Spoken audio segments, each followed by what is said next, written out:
ತಾಲೂಕಿನಲ್ಲಿರ್ತಕ್ಕಂಥ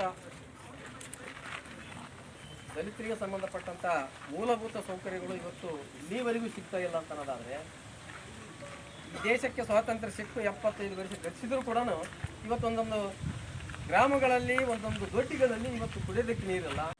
Shri Manappa D Vajjal ಶಾಸಕರು ಲಿಂಗಸೂರು ವಿಧಾನಸಭಾ ಕ್ಷೇತ್ರ ಲಿಂಗಸೂರು ಇವರಿಗೆ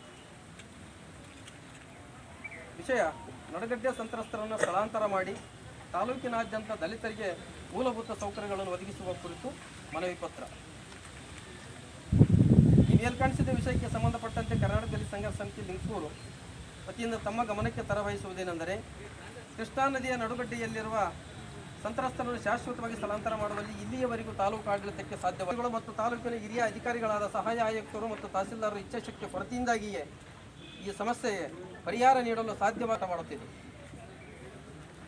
ಈ ವಿಷಯಕ್ಕೆ ಸಂಬಂಧಿಸಿದಂತೆ ಕರ್ನಾಟಕ ದಲಿತ ಸಂಘರ್ಷ ಸಮಿತಿ ಲಿಂಗಸೂರು ವತಿಯಿಂದ ಮಾಜಿ ಶಾಸಕರ ಅವಧಿಯಲ್ಲಿ ಇದೇ ಕೆಡಿಪಿ ಸಭೆಯ ಸಂದರ್ಭದಲ್ಲಿ ಮುತ್ತಿಗೆ ಹಾಕಿ ಸಮಸ್ಯೆ ಪರಿಹಾರಕ್ಕೆ ಒತ್ತಾಯಿಸಲಾಗಿತ್ತು.